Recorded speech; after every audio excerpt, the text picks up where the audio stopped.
Awal sebelum terbelah menjadi dua Korea, semenanjung Korea diperintah oleh Kekaisaran Korea hingga dianeksasi oleh Jepang setelah Perang Rusia-Jepang tahun 1905. Setelah Jepang menyerah di akhir Perang Dunia II pada tahun 1945 sehingga membuat perpisahan antara Korea di garis 38. Uni Soviet menduduki bagian utara sementara Amerika Serikat menduduki bagian selatan. Uni Soviet dan Amerika Serikat gagal untuk mencapai kesepakatan menyatukan kembali negara tersebut, dan pada tahun 1948 kedua negara mendirikan dua pemerintahan yang terpisah. Uni Soviet membentuk Republik Demokratik Rakyat Korea, sementara Selatan membentuk Republik Korea yang keduanya saling mengklaim sebagai pemerintahan resmi yang berdaulat atas seluruh wilayah Korea. Perang Korea 1950 sampai dengan 1953. Awal konflik ditandai Perang Korea yang meletus pada tahun 1950 saat pasukan Korea Utara menyerbu Korea Selatan dan berhasil menduduki ibu kota Seoul. Respon serangan ini, PBB yang dipimpin Amerika Serikat menyokong Korea Selatan melancarkan serangan balasan hingga ke perbatasan Korea Utara Tiongkok. Untuk membantu mempertahankan kedudukan Korea Utara, Tiongkok pun turut memobilisasi pasukannya. Namun, ofensif militer ini mampu diatasi oleh PBB. Konflik diakhiri dengan penandatanganan gencatan senjata antara Amerika Serikat dan Korea Utara pada tanggal 27 April 1953. Perang ini sedikitnya menewaskan 2,5 juta militer dan warga sipil. Namun, kedua negara secara resmi masih berada dalam status perang karena perjanjian perdamaian tidak pernah ditandatangani.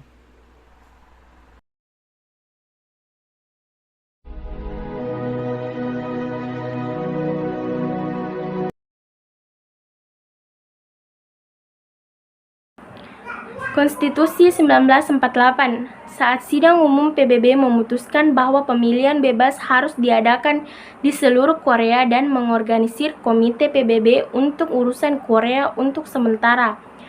Korea Utara memacu upayanya untuk mendirikan Republik Rakyat.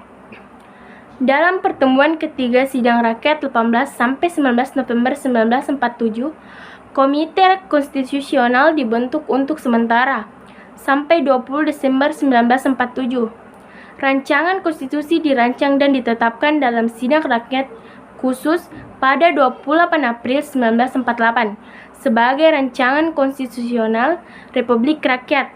Pertemuan pertama sidang rakyat tertinggi yang terdiri atas 572 anggota diadakan di Pyongyang 2-10 September 1948 dan mengesahkan rancangan konstitusi nasional secara resmi dan mengumumkan pendirian Republik Rakyat Demokrasi Korea yang diketuai Kim Il-sung pada 9 September 1948. Dalam konstitusi ini menetapkan Majelis Rakyat Tertinggi sebagai lembaga pemerintahan tertinggi di Korea Utara dengan berbagai kekuasaan seperti pengesahan UU, pemilihan kabinet, Mahkamah Agung, dan Kejaksaan Agung. Majelis Rakyat Tertinggi ditugaskan untuk menjalankan kekuasaan majelis serta mewakili negara dalam hubungan luar negeri. Kabinet dilembagakan sebagai lembaga eksekutif tertinggi, dengan Perdana Menteri ditunjuk sebagai kepala pemerintahan. Konstitusi 1948 diamandemen 5 kali pada April 1954, Oktober 1954, tahun 1955, 1956, dan 1962.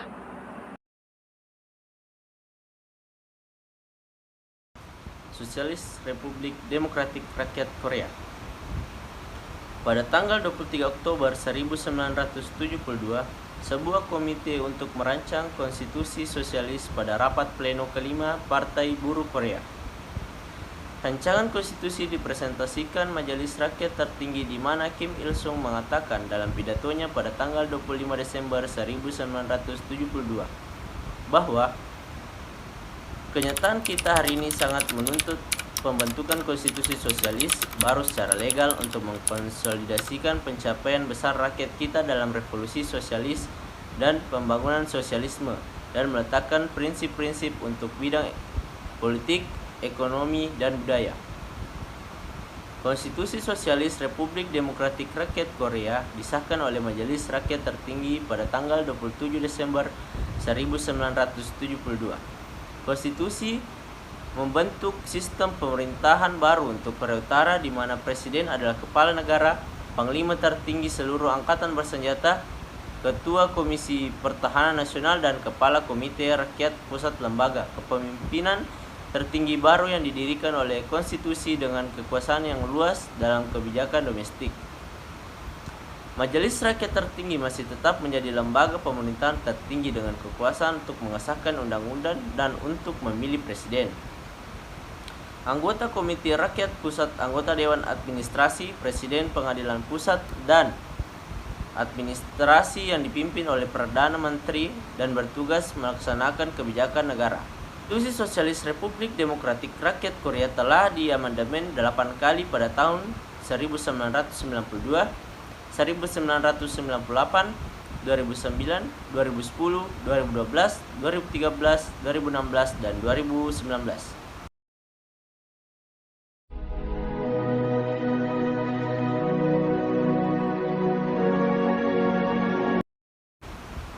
Amandemen 1992. Konstitusi Sosialis Republik Demokratik Rakyat Korea pertama kali diamandemen pada sesi ketiga Majelis Rakyat Tertinggi ke-9 pada tanggal 9 April 1992. Amandemen tersebut memantapkan posisi Kim Jong-il sebagai penerus Kim Il-sung dengan menjadikan Komisi Pertahanan Nasional sebagai lembaga yang terpisah dari Komite Rakyat Pusat. Pengenalan amandemen ini juga merupakan tanggapan atas runtuhnya komunisme di Eropa Timur dan bubarnya Uni Soviet. Ini menghapus penyebutan Marxisme-Leninisme dalam 1998. Konstitusi Sosialis diamandemen untuk kedua kalinya pada sidang pertama Majelis Rakyat Tertinggi ke-10 pada 5 September 1998. Amandemen tersebut disetujui untuk memperkenalkan perubahan pada sistem pemerintahan Korea Utara setelah kematian Kim Il-sung. Pada tahun 1994, amandemen tersebut termasuk pembukaan yang mengabdikan Kim Il-sung sebagai presiden abadi dan menanamkan konstitusi sebagai konstitusi Kim Il-sung yang didasarkan pada gagasan dan pencapaian mantan pemimpin.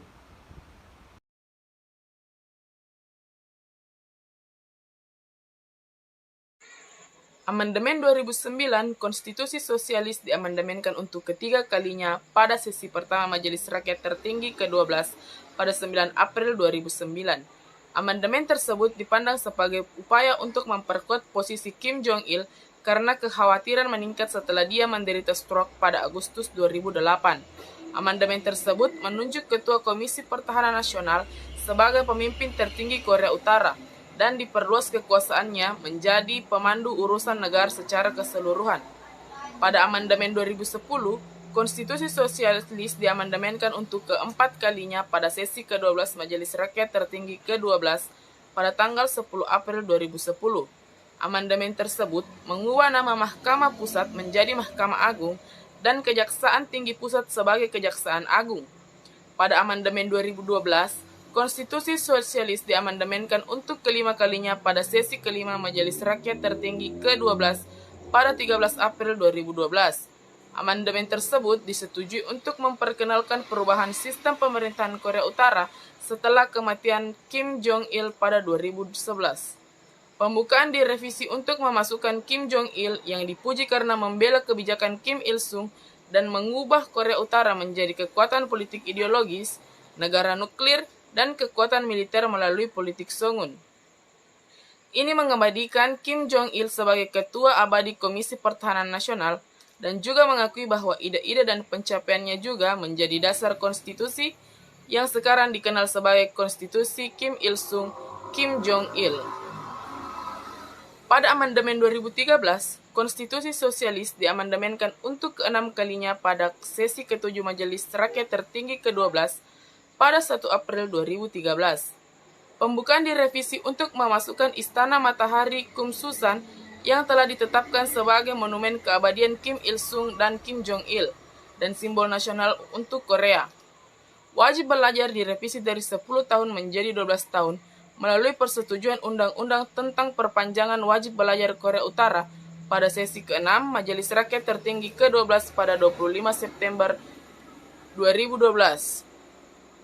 Amandemen 2016, Konstitusi Sosialis diamandemenkan untuk ketujuh kalinya pada sesi keempat Majelis Rakyat Tertinggi ke-13 pada 29 Juni 2016. Pembukaan direvisi untuk mengabadikan Kim Il-sung dan Kim Jong-il sebagai pemimpin abadi Juche Korea. Ketua pertama Komisi Pertahanan Negara digantikan oleh Presiden Komisi Urusan Negara, sedangkan Komisi Pertahanan Nasional diganti dengan Komisi Urusan Negara yang ditunjuk sebagai badan kepemimpinan tertinggi yang berotoritas pada kebijakan Republik. Dengan tugasnya sekarang diperluas untuk mencakup hal-hal yang menjadi perhatian nasional.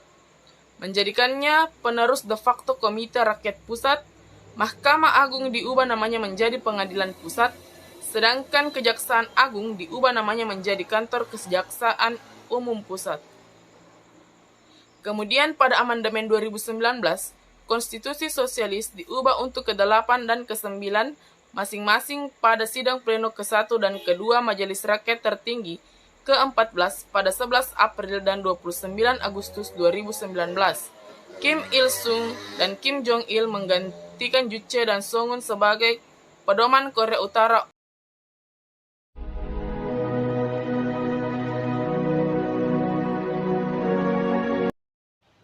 Banyak yang mengira bahwa ideologi yang dianut Korea Utara adalah komunisme.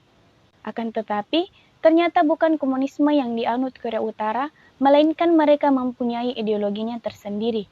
Hanya saja, ideologi yang dianut Korea Utara saat ini memang tidak lepas dari pengaruh komunisme. Seperti dikutip jurnal Soreang dari berbagai sumber, ternyata ideologi Korea Utara dinamakan dengan Juche. Sejarah kemunculan ideologi Juche ini saat semenanjung Korea pada tahun 1945 terbagi menjadi dua, yaitu Korea Utara dan Korea Selatan. Saat itu Korea Utara memiliki posisi ekonomi yang lebih menguntungkan ketimbang Korea Selatan. Karena sebagian besar industri ada di Korea Utara setelah terpisah menjadi dua negara dan Korea Utara merdeka, mereka mendapatkan bantuan dari dua negara komunis, yaitu Cina dan Uni Soviet. Inilah awal mula pengaruh ideologi komunisme masuk ke Korea Utara dan menginspirasi terbentuknya ideologi Juche. Pengaruh ideologi dari Uni Soviet ini membentuk sistem politik dari Korea Utara menjadi tertutup terhadap dunia internasional. Juche atau bisa diartikan berdikari adalah ideologi resmi Korea Utara. Dijelaskan oleh pemerintahan Korea Utara sebagai kontribusi asli, brilian dan revolusioner dari Kim Il-sung terhadap pemikiran nasional dan internasional. Juche berdalil bahwa manusia menguasai takdirnya dan rakyat Korea Utara adalah penguasa revolusioner dan pembangunan. Dan bila rakyat menjadi kuat dan mandiri, bangsa akan memperoleh sosialisme yang lebih nyata. Kim Il-sung menciptakan ideologi ini yang aslinya merupakan varian dari Marxisme dan Leninisme yang kemudian diberi ciri khas Korea Utara yang menyertakan materialisme ala Marxisme, Leninisme dan sangat menekankan individu, negara kebangsaan dan kedaulatan. Pemerintahan Korea Utara menggunakan ideologi Juche sebagai pandangan hidupnya dan terus digunakan sebagai identitas politik sejak tahun 1950-an ke atas. Prinsip dasar dari Juche adalah menggerakkan bangsa menuju kemerdekaan atau jaju melalui pembangunan perekonomian nasional atau JARIP, serta penekanan pada ketahanan diri dalam rangka membangun sosialisme. Praktik Juche berakar dari ide keberlanjutan atas kemandirian pertanian.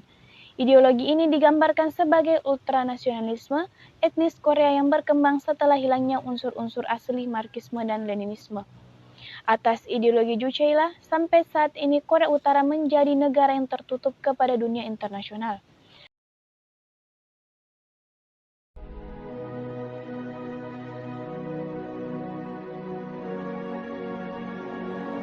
Korea Utara secara resmi dinamakan Republik Demokratik Rakyat Korea, adalah sebuah negara di Asia Timur yang meliputi sebagian utara semenanjung Korea. Ibu kota dan kota terbesarnya adalah Pyongyang. Setelah kekalahan Jepang pada Perang Dunia II, Korea dibagi pada batas zona demilitarisasi, Soviet bagian utara dan Amerika Serikat di bagian selatan pada tahun 1948, yang mengarah untuk pembentukan dua pemerintahan Korea. Republik Demokratik Rakyat Korea dibentuk pada tanggal 9 September 1948 yang diketuai oleh Kim Il-sung sebagai pemimpinnya. Korea Utara maupun di Korea Selatan, kedua-duanya mengklaim kedaulatan di atas semua semenanjung, yang berujung untuk Perang Korea tahun 1950. Sebuah gencatan senjata pada tahun 1953 mengakhiri pertempuran. Namun, kedua negara secara resmi masih berada dalam status perang karena akad perdamaian tidak pernah ditandatangani. Korea Utara termasuk dalam negara satu partai di bawah Front Penyatuan yang dipimpin oleh Partai Buruh Korea. Pemerintahan negara mengikuti ideologi Juche yang digagas oleh Kim Il-sung.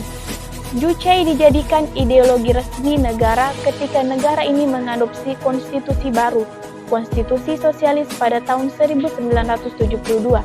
Kendati Kim Il-sung telah memakainya untuk membentuk kebijakan sejak sekurang-kurangnya awal tahun 1955 hingga 1960. Amandemen 1992 memantapkan Kim Jong-il sebagai penerus Kim Il-sung dan mengkonstitusionalkan prinsip Juche. 1998, perubahan pada sistem pemerintahan Korea menjadikan Kim Il-sung sebagai presiden abadi setelah kematiannya pada tahun 1994, digantikan oleh anaknya Kim Jong-il dan menamakan konstitusi sebagai Konstitusi Kim Il-sung. Tahun 2009, penghapusan penyebutan komunisme dalam konstitusi dan mengakui Korea Utara sebagai negara sosialis dan dipandu kebijakan Song-un, Kim Jong-il bersama Juche. 2012, perubahan pada sistem pemerintahan Korea Utara setelah kematian Kim Jong-il pada tahun 2011 dan digantikan oleh anaknya Kim Jong-un. Kim Jong-il yang dipuji karena membela kebijakan Kim Il-sung yang mengubah Korea Utara menjadi kekuatan politik ideologis, negara nuklir dan kekuatan militer politik Song-un.